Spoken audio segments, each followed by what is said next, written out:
রাত তখন গভীর। বাইরে ঝিঁঝি পোকার একটানা ডাক ছাড়া আর কোনো শব্দ নেই। বেঙ্গালুরুর সেন্ট জোসেফ স্কুলের পরিত্যক্ত হোস্টেলের করিডোরগুলো যেন জমাট বাঁধা অন্ধকারে ডুবে আছে। পুরনো কাঠের মেঝেতে পায়ের শব্দ প্রতিধ্বনিত হয়ে ভৌতিক পরিবেশ তৈরি করেছে। 4 বন্ধু, অর্ণব, রিয়া, শুভ্র আর মিতালি, আজ সেই নিষিদ্ধ স্থানে পা রেখেছে। তাদের উদ্দেশ্য স্কুলের সবচেয়ে ভয়ানক গল্পটার সত্যতা যাচাই করা। সেন্ট জোসেফের হোস্টেল একসময় ছাত্রদের কোলাহলে মুখরিত ছিল, কিন্তু আজ সেখানে শুধুই নীরবতা আর পরিত্যক্ততার ছাপ। বহু বছর আগে এখানে এক ছাত্র আত্মহত্যা করেছিল। নাম ছিল রবিন। কথিত আছে তার আত্মা এখনও এই হোস্টেলের আনাচে কানাচে ঘুরে বেড়ায়। রবিন ছিল খুব মেধাবী, কিন্তু ভীষণ একাকী। তার মৃত্যুর কারণ আজও রহস্যে মোড়া। কেউ বলে সে প্রেমে ব্যর্থ হয়ে আত্মহত্যা করেছিল, আবার কেউ বলে স্কুলের শিক্ষকদের অত্যাচারে সে মানসিক ভারসাম্য হারিয়ে ফেলেছিল। অর্ণব, যে সবসময় সাহসী, সেই এই অভিযানের মূল উদ্যোক্তা। তোরা ভয় পাচ্ছিস নাকি? সে হাসতে হাসতে বলল। রিয়া, একটু ভীতু প্রকৃতির ফিসফিস করে বলল, ভয় পাব না মানে? এই গল্পগুলো তো ছোটবেলা থেকে শুনে আসছি। আমার তো মনে হয় না এখানে আসাটা ঠিক হয়েছে। শুভ্র, যে সবসময় যুক্তির ওপর ভরসা রাখে, বলল, রিয়ার কথা একেবারে উড়িয়ে দেওয়া যায় না। এই জায়গাটা এমনিতেই কেমন যেন অস্বস্তিকর। তবে আমরা তো সবাই একসাথে আছি, ভয় পাওয়ার কিছু নেই। মিতালি, যে আবার একটু সাহসী, বলল, চল, আর দেরি করে লাভ নেই। রাত যত গভীর হবে ততই মজা বাড়বে। 4 জন টর্চের আলোতে পথ দেখতে দেখতে হোস্টেলের ভেতরে প্রবেশ করল। লম্বা করিডোর, দুপাশে সারি সারি বন্ধ ঘর। ঘরের দরজাগুলো পুরনো, মরচে ধরা, যেন বহু বছর খোলা হয়নি। দেওয়ালে মাকড়সার জাল আর ধুলোর পুরু স্তর জমে আছে। বাতাসে একটা অদ্ভুত স্যাঁতসেঁতে গন্ধ, যা বুকের ভেতরটা যেন হিম করে দেয়। তারা প্রথমে রবিনের ঘরটা খুঁজতে শুরু করল। পুরনো নথিপত্র ঘেঁটে তারা জানতে পেরেছিল ঘরটা ছিল 3 তলায়, 305 নম্বর ঘর। সিঁড়ি দিয়ে উঠতে গিয়ে তারা একটা অদ্ভুত ঠান্ডা বাতাস অনুভব করল, যেন কেউ তাদের পাশ দিয়ে হেঁটে গেল। রিয়া ভয়ে অর্ণবের হাত চেপে ধরল। 3 তলায় পৌঁছে তারা 305 নম্বর ঘরটা খুঁজে পেল। দরজাটা আধখোলা ছিল। টর্চের আলোয় দেখা গেল ঘরের ভেতরটা একেবারে অন্ধকার। ঘরের আসবাবপত্রগুলো এলোমেলোভাবে পড়ে আছে, যেন কোনো ঝড় বয়ে গেছে। দেওয়ালে রবিনের কিছু পুরনো ছবি ঝুলছে। ছবিতে তার বিষণ্ণ মুখটা যেন তাদের দিকে তাকিয়ে আছে। অর্ণব দরজাটা ঠেলা দিয়ে খুলল। ঘরটা যেন একটা অন্য জগতে প্রবেশ করার দরজা। ঘরের ভেতরটা বাইরে থেকে অনেক বেশি ঠান্ডা। তারা ধীরে ধীরে ঘরের ভেতরে প্রবেশ করল। হঠাৎ একটা দমকা হাওয়া ঘরের জানালা দিয়ে ঢুকল, আর ঘরের দরজাটা সশব্দে বন্ধ হয়ে গেল। 4 জন চমকে উঠল। কি হল? রিয়া ভয়ে চিৎকার করে উঠল। শান্ত হও রিয়া, হাওয়া লেগে দরজাটা বন্ধ হয়ে গেছে, শুভ্র বলল। অর্ণব টর্চের আলোটা ঘরের চারদিকে ঘোরাতে লাগল।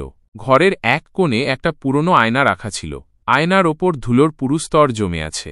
অর্ণব ধুলো সরিয়ে আয়নার দিকে তাকাল। আয়নায় নিজের প্রতিবিম্ব দেখে সে চমকে উঠল। তার পেছনে আয়নায় রবিনের অস্পষ্ট ছায়া দেখা যাচ্ছে। অর্ণব চিৎকার করে উঠল, ওই দেখ! বাকি 3 জনও আয়নার দিকে তাকাল। তারাও রবিনের ছায়াটা দেখতে পেল। ছায়াটা ধীরে ধীরে তাদের দিকে এগিয়ে আসছে। রিয়া ভয়ে চিৎকার করে অজ্ঞান হয়ে গেল। শুভ্র আর মিতালিও ভয়ে কাঁপতে লাগল। অর্ণব কোনো মতে রিয়াকে ধরে ঘরের এক কোণে বসাল। হঠাৎ ঘরের আলো নিভে গেল। চারদিকে ঘুটঘুটে অন্ধকার। তারা শুধু একে অপরের নিঃশ্বাসের শব্দ শুনতে পাচ্ছে। ঘরের ভেতরটা যেন আরও ঠান্ডা হয়ে গেল। হঠাৎ একটা ঠান্ডা হাতের স্পর্শ অনুভব করল অর্ণব। সে ভয়ে চিৎকার করে উঠল। কে ওখানে? অর্ণব কাঁপতে কাঁপতে বলল। কোনো উত্তর নেই, শুধু একটা চাপা কান্নার শব্দ শোনা যাচ্ছে। শব্দটা যেন ঘরের চারদিক থেকে আসছে। শুভ্র টর্চের আলোটা চারদিকে ঘোরাতে লাগল।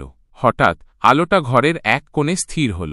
সেখানে একটা অস্পষ্ট ছায়া দাঁড়িয়ে আছে। ছায়াটা ধীরে ধীরে স্পষ্ট হতে লাগল। সেটা রবিনের ছায়া। রবিন তাদের দিকে তাকিয়ে আছে। তার চোখ দুটো যেন জ্বলন্ত কয়লা। তার মুখে একটা অদ্ভুত হাসি। সে ধীরে ধীরে তাদের দিকে এগিয়ে আসছে। তারা ভয়ে জমে গেল। কারো মুখে কোনো কথা নেই। রবিন তাদের কাছে এসে দাঁড়াল। সে অর্ণবের দিকে তাকিয়ে বলল, তোমরা কেন এসেছ? অর্ণব কোনোমতে বলল, আমরা শুধু জানতে এসেছিলাম তোমার মৃত্যুর রহস্য কি। রবিন হাসল। তার হাসিটা যেন বরফের মতো ঠান্ডা। রহস্য? আমার মৃত্যুর কোনো রহস্য নেই। আমি শুধু একা ছিলাম। কেউ আমাকে ভালোবাসেনি, কেউ আমার কথা বোঝেনি, তাই আমি নিজেকে শেষ করে দিয়েছি। রবিন ধীরে ধীরে অদৃশ্য হতে লাগল। তার কণ্ঠস্বর মিলিয়ে গেল। ঘরের আলো আবার জ্বলে উঠল। রিয়া জ্ঞান ফিরে পেল। সে ভয়ে কাঁপতে কাঁপতে বলল, কি হয়েছিল? আমি কি স্বপ্ন দেখছিলাম? অর্ণব বলল, না রিয়া, আমরা সবাই একই জিনিস দেখেছি। রবিনের আত্মা আমাদের সামনে এসেছিল। শুভ্র বলল, কিন্তু কেন? কেন সে আমাদের সামনে এল? মিতালি বলল, আমার মনে হয় সে আমাদের বলতে চেয়েছে সে কতটা একা ছিল। সে চায় না আর কেউ তার মতো একা হোক। তারা আর দেরি না করে ঘর থেকে বেরিয়ে এল। সিঁড়ি দিয়ে নামতে নামতে তারা অনুভব করল যেন কেউ তাদের অনুসরণ করছে। তারা দ্রুত হোস্টেল থেকে বেরিয়ে এল। বাইরে এসে তারা হাঁপ ছেড়ে বাঁচল। সেই রাতে তারা আর কেউ ঘুমাতে পারেনি। রবিনের বিষণ্ণ মুখটা তাদের চোখের সামনে ভেসে উঠছিল। তারা বুঝতে পেরেছিল রবিনের আত্মা এখনও শান্ত হয়নি। তার একাকিত্ব, তার যন্ত্রণা এখনও এই হোস্টেলের বাতাসে মিশে আছে। পরের দিন তারা স্কুলের পুরনো নথিপত্র ঘেঁটে রবিনের সম্পর্কে আরও তথ্য জোগাড় করল। তারা জানতে পারল রবিন সত্যিই খুব মেধাবী ছাত্র ছিল, কিন্তু সে ভীষণ একাকী ছিল। তার কোনো বন্ধু ছিল না। স্কুলের শিক্ষকরাও তাকে তেমন পাত্তা দিতেন না। সে সবসময় নিজের মধ্যে গুটিয়ে থাকত। তারা রবিনের মৃত্যুর কারণ জানতে পারল। সে প্রেমে ব্যর্থ হয়ে আত্মহত্যা করেছিল। সে স্কুলের এক শিক্ষিকাকে ভালোবাসত, কিন্তু শিক্ষিকা তার ভালোবাসার প্রতিদান দেননি। রবিন এই প্রত্যাখ্যান সহ্য করতে পারেনি। তারা বুঝতে পারল রবিনের আত্মা কেন তাদের সামনে এসেছিল। সে চায় তার একাকিত্বের কথা সবাই জানুক। সে চায় আর কেউ যেন তার মতো একা না হয়। তারা সিদ্ধান্ত নিল তারা রবিনের স্মৃতির প্রতি শ্রদ্ধা জানাবে। তারা স্কুলের লাইব্রেরিতে রবিনের নামে একটা কর্নার তৈরি করল, যেখানে তার লেখা কবিতা, গল্প আর ছবিগুলো রাখা হল। তারা স্কুলের ছাত্রদের রবিনের জীবনের কথা জানাল। তারা তাদের বোঝাল একাকিত্ব কতটা ভয়ঙ্কর হতে পারে। ধীরে ধীরে স্কুলের পরিবেশটা বদলে যেতে লাগল। ছাত্ররা একে অপরের প্রতি আরও সহানুভূতিশীল হতে শুরু করল। তারা বুঝতে পারল বন্ধুত্ব আর ভালোবাসা কতটা গুরুত্বপূর্ণ। রবিনের আত্মা যেন অবশেষে শান্তি পেল। কিন্তু সেন্ট জোসেফের হোস্টেলের সেই ৩০৫ নম্বর ঘরটা আজও পরিত্যক্ত। রাতের অন্ধকারে সেই ঘরে এখনও রবিনের ছায়া দেখা যায়। তার বিষণ্ণ মুখটা যেন আজও বলে যায় একাকিত্বের যন্ত্রণা কতটা গভীর হতে পারে। অর্ণব, রিয়া, শুভ্র আর মিতালি তাদের জীবনের সেই ভয়ঙ্কর রাতটা কখনো ভুলতে পারেনি। তারা বুঝতে পেরেছিল ভয় শুধু ভৌতিক গল্পে নয়, আমাদের জীবনের প্রতিটা মুহূর্তে লুকিয়ে থাকে। আর সেই ভয়কে জয় করতে হলে আমাদের একে অপরের পাশে থাকতে হবে, একে অপরের প্রতি সহানুভূতিশীল হতে হবে। তারা প্রতি বছর রবিনের মৃত্যুবার্ষিকীতে সেন্ট জোসেফের হোস্টেলে যায়। তারা রবিনের ঘরে মোমবাতি জ্বালায় আর তার লেখা কবিতা পড়ে শোনায়। তারা জানে রবিনের আত্মা তাদের কথা শুনতে পায়। আর তারা বিশ্বাস করে একদিন রবিনের আত্মা শান্তি পাবে আর এই অভিশপ্ত হোস্টেল থেকে চিরতরে মুক্তি পাবে। সেই রাতের ঘটনা তাদের জীবনকে বদলে দিয়েছিল।